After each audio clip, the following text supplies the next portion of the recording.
ближайшие 10 лет не будет Швеции, а будет один большой Стокгольм. Сзади меня находится клуб масонов. В 2000 году им предлагали $1 миллиард, чтобы они снова проехали с миллионом туннелей. Хочу рассказать вам о своем любимчике H&M. Он находится в 62 странах, 4400 магазинов, где работает 161 тысяча сотрудников. За прошлый год артисты шведские продали песен на более чем $126 миллионов. И сегодня у них большая встреча, 1600 мемберов. В 2022 году полностью исчезнет кэш в этой стране. Наконец-то умер торговец смертью. Салют, друзья! Мы приехали на родину Карлсона, где появились компании H&M, Spotify, IKEA. И где появилась Нобелевская премия. И в этом выпуске вы узнаете, как появились эти компании и почему математикам не дают премию Нобелевскую. Начинаем этот выпуск. А я пошел на 1191 день ежедневного бега.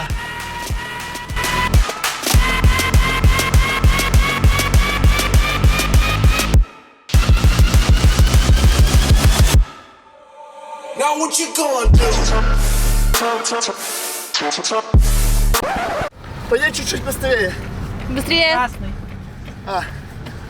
Мы на светофоре. Едем. Друзья, как проходят съемки, это выглядит приблизительно вот так. Вот мой оператор.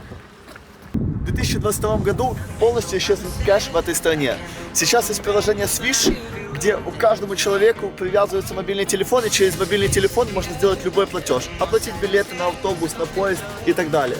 Среди 10 миллионов шведов 85% живет в городах. И говорят, что в ближайшие 10 лет не будет Швеции, а будет один большой Стокгольм. И третье, представьте, здесь самые высокие налоги в Европе, потому что с 40 400 долларов, которые приходят на одного человека, ВВП на душу населения, 60% приходится на налоги. Это больше, чем 40 тысяч долларов, это почти полтинник. Смотри, у меня пишет 40 400. Бро. Я же по сценарию иду, я не просто так. А, ты по сценарию? Конечно, да. Я верю в тебе, в Google верю чуть больше.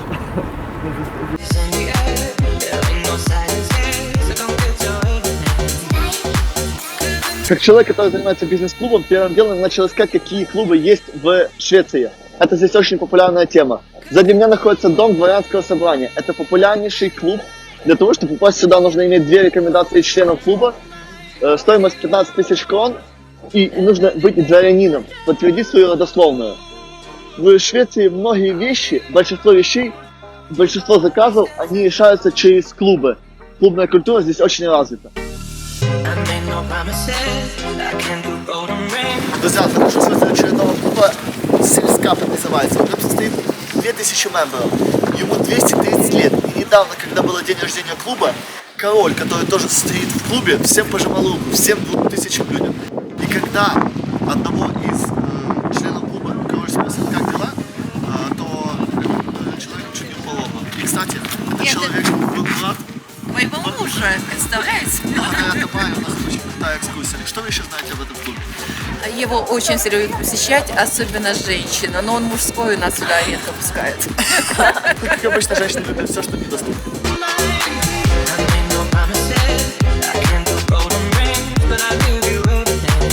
Друзья, я не верю своим глазам. Сзади меня находится клуб масонов. Когда-то я только мечтал и читал о них в книгах, только что встретил человека и передал мне некоторую информацию об этом клубе. В нем состоит сейчас 15 тысяч мемберов Швеции и Финляндии. Сюда очень сложно попасть, и сегодня у них большая встреча, 1600 мемберов.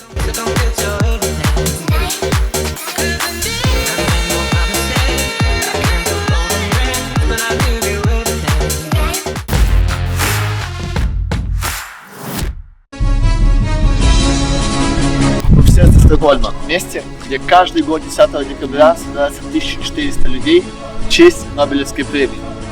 Это символ Швеции, но он появился совершенно случайно.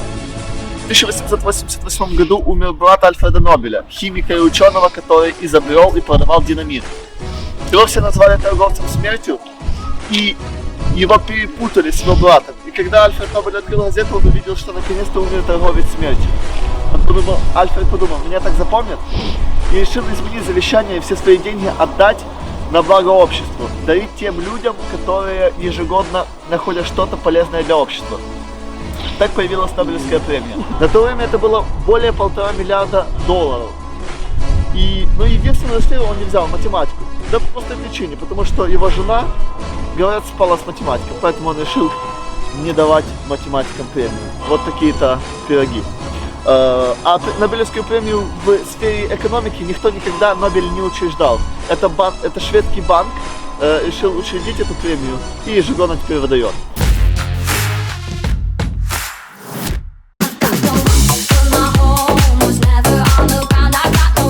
Хочу рассказать вам о своем любимчике H&M. Он находится в 62 странах, 4400 магазинов, где работает 161 тысяча сотрудников, а оборот $25 миллиардов. H&M. Кому интересно узнать эту историю? На самом деле, H – hands для нее, M – Maurice для охотников. Человек по имени Стефан Персон в 1947 году создал магазин под названием Hands. В 60-х годах он покупает магазин для охотников, одежду делают для охотников, Maurice. И с 1974 года носит название H&M. Магазин, который $2 миллиарда генерит ежегодной прибыли. Как? У него достаточно талантливый сын маркетолог, которого зовут Стефан Персон. Он сделал ставку на коллаборацию с известными дизайнерами и маркетологами. Например, коллекция H&M с Карлом Лагерфельдом. Оператор, иди, пожалуйста, быстрее. Например, коллекция с Карлом Лагерфельдом, когда появилась в больших магазинах, в течение часа была раскуплена полностью. Были коллекции с Кайли Миноуг, с Дэвидом Бекхэмом. Особого внимания заслуживает коллекция с Клаудией Шиффер, потому что когда в Германии показывали плакаты на витринах, полностью разбивали витрины. Потому что поклонники хотели ее плакаты. И только после официального заявления, что все плакаты будут отданы поклонникам, перестали разбивать витрины.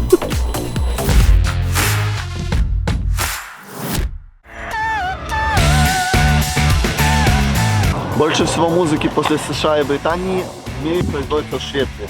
За прошлый год артисты шведские продали песен на более чем $126 миллионов. Здесь даже находится знаменитая записывающая студия, где Алла Пугачева писала свои хиты. В Швеции появился первый сервис онлайн, где можно слушать музыку онлайн бесплатно. Он называется Spotify. В прошлом году он вошел в список 100 самых дорогих брендов Spotify с оценкой $5,2 миллиарда. По-моему, крутая штука. К сожалению, у нас в Украине еще не работает.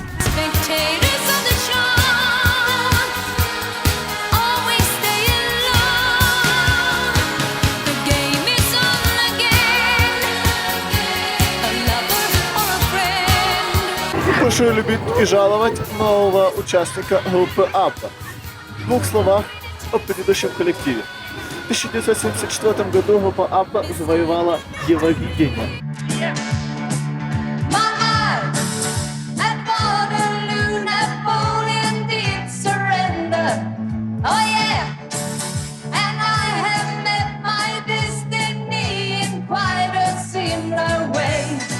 Это первая группа в мире, которая стала первой в музыкальных чартах в UK, в Канаде и США.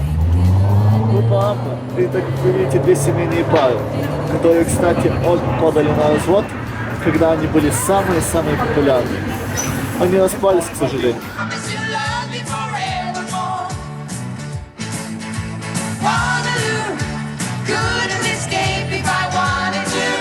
В 2000 году им предлагали $1 миллиард, чтобы они снова проехались по мировому турне.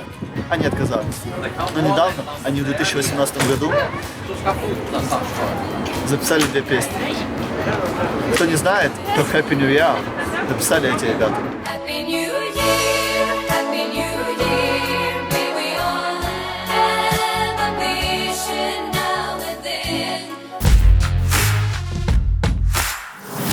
Каталоги IKEA выдаются тиражом больше, чем Библия в 2 раза в мире ежегодно. 212 миллионов экземпляров на 29 языках. И это 70% маркетингового бюджета этой компании. $2 миллиарда компания зарабатывает на производстве еды. Хотя даже основной их бизнес это мебель, понятное дело. А все началось с того, когда в один день вышли покупатели, которые ничего не купили с магазина. И Кама подошел к ним, говорит, почему не купили? Он говорит, слушай, проголодались, пойдем покушаем, потом вернемся. С того времени продается еда в этих магазинах. Вообще я люблю эту компанию. Когда мне было 18 лет, в 2010 году я жил в Краснодаре, и мы обставили с девушкой всю мебелью этой компании. Это было бюджетно, это было очень стильно, это было круто. Вот с года на год обещают, что он зайдет в Киев, ждем. Швеция и Дания тысячи лет были разделены морем, но сегодня из Стокгольма в Копенгаген можно доехать на машине всего за несколько часов. Все благодаря самому красивому мосту в Европе – Эрисунскому мосту. Он проходит через море. Я просто не мог не вырваться на родину Ганса Кристиана Андерсена. Друзья, у кого было двойка по географии? Угадайте, где? Вы в стране, где был создан Лего, женский бренд Пандора, Carlsberg. И мы вам покажем в этой стране все, что мы успеем снять за эти полдня. Где? Посмотрите, пожалуйста.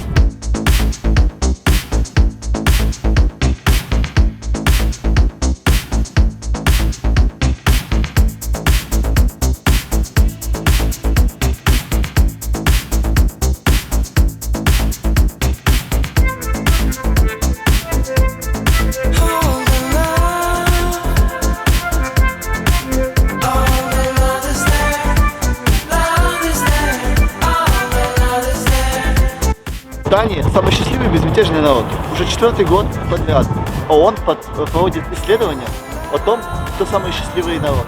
И говорят, что это датчане.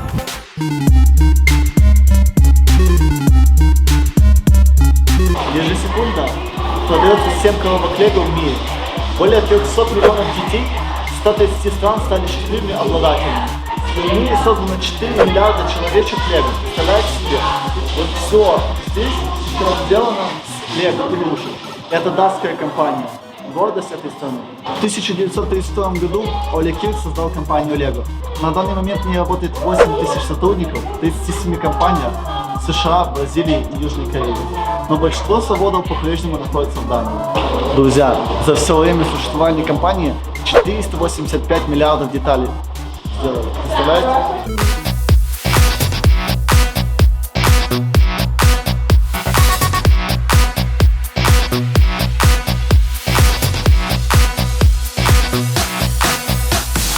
Друзья, кто мог подумать, что семейная пара с Дании, которая в 1982 году возила драгоценные камни с Таиланда, создаст компанию Pandora, которая сейчас находится в 100 странах, где более 7 тысяч магазинов, и выручка за последний год была 2 миллиарда евро. Поэтому не бойтесь и делайте свою Pandora.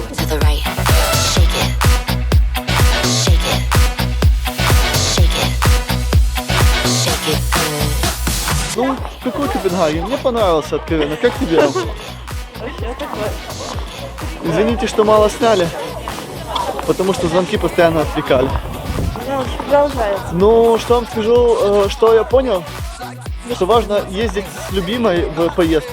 Во-первых, ее навыки оператора улучшаются с каждой поездки. Так выглядит мой оператор. Корпоративы, свадьбы, поминки. А во-вторых, мы сохраняем баланс. И в этом месте я могу сказать точно, что счастливые отношения Дон. Обнимаю вас. Это была Дания, это был Андрей и Аня. И это был наш любимый Ян Бизнес Клаб.